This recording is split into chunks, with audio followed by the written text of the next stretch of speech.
Shalom bagi kita semuanya. Perkenalkan, nama saya Putri Natalia Site. Saya prodi teologi semester 5. Di sini saya akan melakukan praktek khotbah untuk memenuhi tugas akhir di mata kuliah homiletika dasar. Saya mengambil khotbah dari kitab Matius, pasalnya yang ke-6, ayatnya yang ke-33 sampai 34. Beginilah bunyi firman Tuhan. Tetapi carilah dahulu kerajaan Allah dan kebenarannya, maka semuanya itu akan ditambahkan kepadamu. Sebab itu janganlah kamu khawatir akan hari besok, karena hari besok mempunyai kesusahannya sendiri. Kesusahan sehari cukuplah untuk sehari. Dalam ayat ini kita bisa mengambil beberapa makna yang sangat dalam kehidupan kita sehari-hari. Dalam ayat yang ke-33 dikatakan, tetapi carilah dahulu kerajaan Allah dan kebenarannya, maka semuanya itu akan tambahkan kepadamu.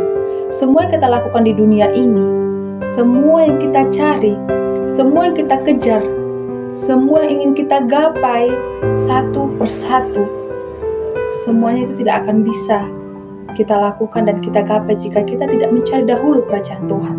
Karena semuanya itu berasal dari Tuhan. Tetapi kita harus melakukan dulu kebenaran Tuhan.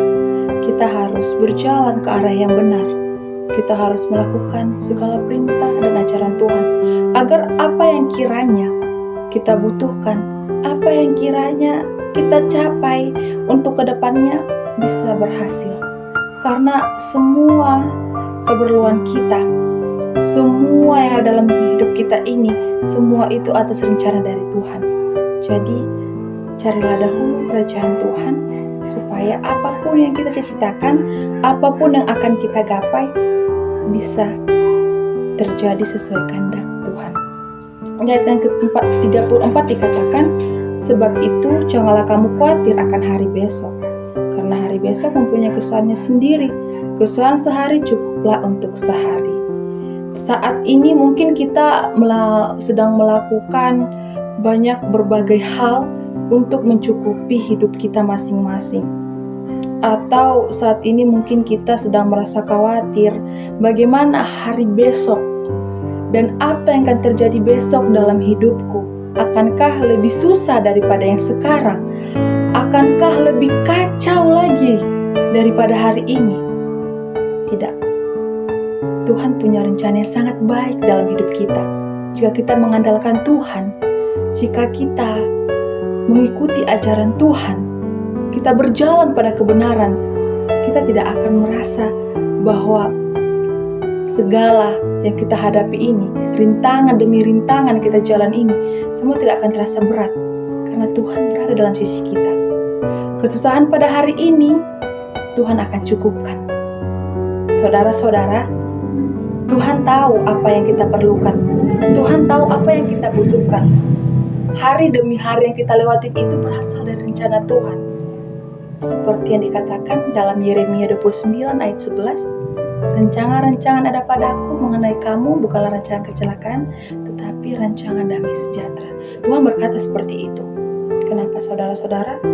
Karena Tuhan tahu apa yang kita butuhkan pada hari ini, apa yang kita butuhkan pada hari besok, Tuhan tahu. Jadi saudara-saudara yang saat ini sedang kesulitan, sedang merasa terbebani, sedang merasa dalam rintangan yang berat, masalah yang berat, Tuhan tahu dan Tuhan akan menolong kita. Lewat ayat yang kedua ini, Tuhan akan membukakan jalan. Segala kekhawatiran kita, segala kesusahan kita pada hari ini, Tuhan pasti akan cukupkan. Tetapi kita tidak perlu lagi untuk terlalu memikirkan hal-hal yang negatif, hal-hal yang mungkin tidak akan di luar nalar, tidak akan terpungkiri apa yang akan terjadi besok, apa yang akan saya lakukan besok, dan seperti apa hari besok untuk saya. Tidak, Tuhan punya rencana yang sangat baik, karena Tuhan yang akan memberi, Tuhan yang mengambil untuk kita juga, seperti tertulis dalam Ayub. Saudara-saudara, saya ingin di ayat yang ke-33 ini kita mencari kebenaran dan kerajaan Allah terlebih dahulu. Karena kalau kita melakukan segala hal, segala kepentingan, segala kebutuhan, segala pencapaian, kalau kita melakukannya dengan kekuatan kita sendiri, dengan kekuatan duniawi, dengan kekuatan manusia, semuanya tidak akan bisa berjalan dengan lancar.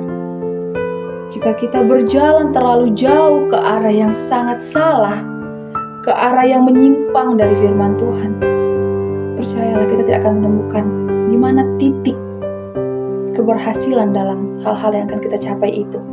Tetapi jika kita berdoa, kita melakukan firman Tuhan, kita tidak melanggar ajarannya, kita melakukan hal-hal yang mungkin itu baik sekali, seperti yang ada dalam Alkitab ini, percayalah, sedikit demi sedikit Tuhan akan buka jalan untuk segala apapun yang kita perlukan.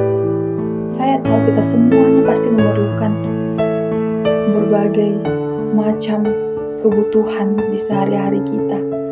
Kita juga memerlukan hal-hal yang mungkin akan kita capai untuk masa depan kita. Tapi semuanya tidak akan bisa tercapai dan terlaksana jika tidak Tuhan yang membantu kita. Jadi saudara, ketika kita ingin berjalan, ketika kita ingin mencapai sesuatu, ketika kita ingin menjalani hari-hari kita dengan penuh semangat dan penuh kebahagiaan, maka bertekunlah berdoa. Carilah kebenaran firman Tuhan terlebih dahulu. Carilah siapa Tuhan itu sebenarnya. Siapa yang memberikan kita napas kehidupan? Siapa yang memberikan kita kesehatan pada hari ini, hari-hari sebelumnya, dan bahkan hari-hari berikutnya? Carilah dahulu kerajaan Allah. Maka semua kebutuhan kita, maka semua keperluan kita, semua masalah kita dapat terselesaikan sesuai dengan kehendak Tuhan. Karena semuanya berasal dari Tuhan. Dalam kedua ayat ini kita akan diajak dari kita yang saat ini sedang dalam kebimbangan, dari kita yang saat ini sedang menyimpang, dari kita yang saat ini sedang berada dalam jalan yang salah. Dalam ayat ini kita diajak, mari kita sama-sama mencari Tuhan terlebih dahulu, agar semuanya ditambahkan kepada kita. Karena Tuhan yang memberi, Tuhan yang mengambil juga. Jadi saudara, lewat dari firman ini, kita diajak untuk bertekun, untuk mengandalkan Tuhan, untuk mencari Tuhan, karena Tuhanlah yang punya kita, karena Tuhan yang memberikan kita napas kehidupan, serta menyertai kita sampai kapanpun. Demikian firman Tuhan yang dapat saya sampaikan untuk kita semua pada saat ini. Saya ucapkan terima kasih. Shalom.